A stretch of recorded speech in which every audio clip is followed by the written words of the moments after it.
ದೇವರ ಪೂಜೆ ಮಾಡುವಾಗ ಇಂತಹ ಘಟನೆಗಳು ನಡೆದರೆ ಖಂಡಿತವಾಗಿಯೂ ದೇವರು ಒಲಿದಿದ್ದಾನೆ ಎಂದರ್ಥ. ದೇವರ ಆಶೀರ್ವಾದವನ್ನು ಕೋರಿ ನಾವು ಪ್ರತಿನಿತ್ಯವೂ ದೇವರ ಪೂಜೆಯನ್ನು ಮಾಡುತ್ತಲೇ ಇರುತ್ತೇವೆ.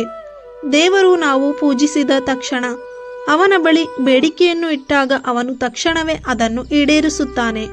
ನಮ್ಮ ಪೂಜೆಯನ್ನು ಒಪ್ಪಿಕೊಳ್ಳುತ್ತಾನೆ ಎಂದರ್ಥವಲ್ಲ. ದೇವರನ್ನು ಒಲಿಸಿಕೊಳ್ಳುವುದು ತುಂಬಾನೇ ಕಠಿಣ.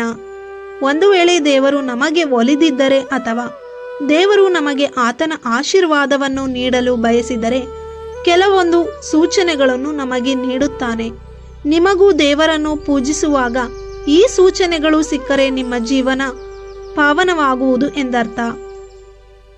ನೀವು ದೇವರ ಪೂಜೆಯನ್ನು ಮಾಡುತ್ತಿರುವ ಸಮಯದಲ್ಲಿ ಪಂಡಿತರು, ಸಂತರು, ಯೋಗಿಗಳು ಅಥವಾ ಋಷಿಮುನಿಗಳು ನಿಮ್ಮ ಮನೆಯನ್ನು ಪ್ರವೇಶಿಸಿದರೆ ಅತ್ಯಂತ ಶುಭ ಎನ್ನಲಾಗುತ್ತದೆ ಹಾಗೂ ಮಂಗಳಕರವೆಂದು ಪರಿಗಣಿಸಲಾಗಿದೆ. ನಾವು ಬ್ರಾಹ್ಮಣರನ್ನು, ಪಂಡಿತರನ್ನು ಅಥವಾ ಸಂತರನ್ನು ಪೂಜನೀಯ ಭಾವನೆಯಿಂದ ನೋಡುತ್ತೇವೆ. ಅಂತಹ ಸಂದರ್ಭದಲ್ಲಿ ನಾವು ಪೂಜೆಯನ್ನು ಮಾಡುವಾಗ ಅವರು ಮನೆಗೆ ಬಂದರೆ ಅದು ಶುಭ ಸೂಚಕ. ಇಂಥವರು ಮನೆಗೆ ಬಂದಾಗ ಅವರನ್ನು ಖಾಲಿ ಕೈಯಲ್ಲಿ ಕಳುಹಿಸಬೇಡಿ. ಅವರಿಗೆ ನಿಮ್ಮ ಕೈಲಾದಷ್ಟು ದಾನವನ್ನು ನೀಡಿ ಕಳುಹಿಸಬೇಕು. ನೀವು ದೇವರ ಪೂಜೆಯನ್ನು ಮಾಡುವ ಸಮಯದಲ್ಲಿ ಯಾವುದೇ ರೀತಿಯಾದ ಆಹಾರ ಧಾನ್ಯಗಳು ಅಥವಾ ಆಹಾರ ಪದಾರ್ಥಗಳು ನಿಮ್ಮ ಮನೆಯನ್ನು ಪ್ರವೇಶಿಸಿದರೆ ಇದು ತುಂಬಾ ಮಂಗಳಕರ ಸೂಚನೆಯಾಗಿದೆ. ಮನೆಯವರೇ ಆಗಿರಬಹುದು ಅಥವಾ ಹೊರಗಿನವರೇ ಆಗಿರಬಹುದು.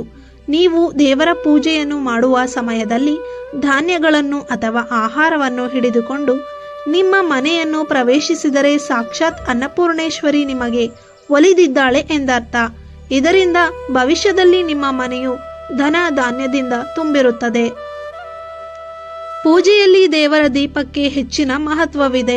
ನಾವು ಪೂಜೆಯನ್ನು ಮಾಡುವಾಗ ದೇವರ ದೀಪವು ಇದ್ದಕ್ಕಿದ್ದಂತೆ ಆರಿ ಹೋದರೆ ಅದನ್ನು ಅಶುಭವೆಂದು ಪರಿಗಣಿಸಲಾಗುತ್ತದೆ.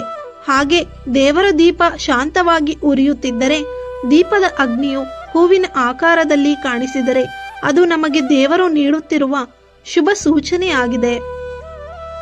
ದೇವರು ನಮಗೆ ಆಶೀರ್ವಾದಿಸಿದ್ದಾನೆ ಎಂಬುದನ್ನು ಸೂಚಿಸುವ ಇನ್ನೊಂದು ಸೂಚನೆ ಏನೆಂದರೆ ದೇವರು ನೀಡುವ ಪ್ರಸಾದ.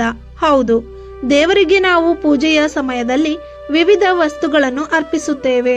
ಅವುಗಳಲ್ಲಿ ಹೂವು ಕೂಡ ಒಂದು. ದೇವರ ಪೂಜೆಯ ಸಮಯದಲ್ಲಿ ದೇವರ ಮುಡಿಯಲ್ಲಿ ಇಟ್ಟ ಹೂವು ಅಥವಾ ದೇವರಿಗೆ ಅರ್ಪಿಸಿದ ಹೂವು ಕೆಳಗೆ ಬಿದ್ದರೆ ಅದನ್ನು ಮಂಗಳಕರವೆಂದು ಪರಿಗಣಿಸಲಾಗುತ್ತದೆ. ಒಂದು ವೇಳೆ ನೀವು ಮನಸ್ಸಿನಲ್ಲಿ ಯಾವುದೋ ಒಂದು ಸಂಕಲ್ಪವನ್ನು ಇಟ್ಟುಕೊಂಡು ದೇವರನ್ನು ಪ್ರಾರ್ಥಿಸುವಾಗ ಹೂವು ಬಿದ್ದರೆ ಆ ಸಂಕಲ್ಪ ಶೀಘ್ರದಲ್ಲಿ ಈಡೇರುತ್ತದೆ ಎಂಬುದಾಗಿದೆ. ಹಾಗೂ ಈ ರೀತಿ ಬಿದ್ದ ಹೂವನ್ನು ಪುನಃ ದೇವರಿಗೆ ಅರ್ಪಿಸದಿರಿ. ಅದನ್ನು ನೀವು ಮುಡಿಯಲ್ಲಿ ಇಟ್ಟುಕೊಳ್ಳಬಹುದು ಅಥವಾ ನಿಮ್ಮ ಬಳಿಯಲ್ಲಾದರೂ ಇಟ್ಟುಕೊಳ್ಳಿ. ನೀವು ದೇವರ ಪೂಜೆಯನ್ನು ಮಾಡುವ ಸಮಯದಲ್ಲಿ ಹಸುಗಳು ಮನೆಯ ಹೊರಗಿನಿಂದ ಕೂಗಿದರೆ ಅದನ್ನು ಶುಭ ಸೂಚನೆ ಎಂದು ಪರಿಗಣಿಸಲಾಗುತ್ತದೆ. ಏಕೆಂದರೆ ಗೋಮಾತೆಯಲ್ಲಿ 33 ಕೋಟಿ ದೇವಾನುದೇವತೆಗಳು ನೆಲೆಸಿದ್ದಾರೆ ಎನ್ನುವ ನಂಬಿಕೆ ಇದೆ. ಹಾಗೂ ನಾವು ಗೋವುಗಳನ್ನು ತಾಯಿಗೆ ಹೋಲಿಸುತ್ತೇವೆ. ಗೋಮಾತೆಯ ಪೂಜೆ ಸಮಯದಲ್ಲಿ ಮನೆಗೆ ಬರುವುದು, ಮನೆಯ ಬಾಗಿಲಲ್ಲಿ ಕೂಗುವುದು ಶುಭವಾಗಿದೆ. ಈ ರೀತಿ ಪೂಜೆ ಮಾಡುವಾಗ ಅಥವಾ ಇನ್ಯಾವುದೇ ಸಮಯದಲ್ಲಿ ಗೋವುಗಳು ನಿಮ್ಮ ಮನೆಗೆ ಬಂದರೆ ಅವುಗಳಿಗೆ ತಿನ್ನಲು ಏನಾದರೂ ಆಹಾರವನ್ನು ನೀಡಿ.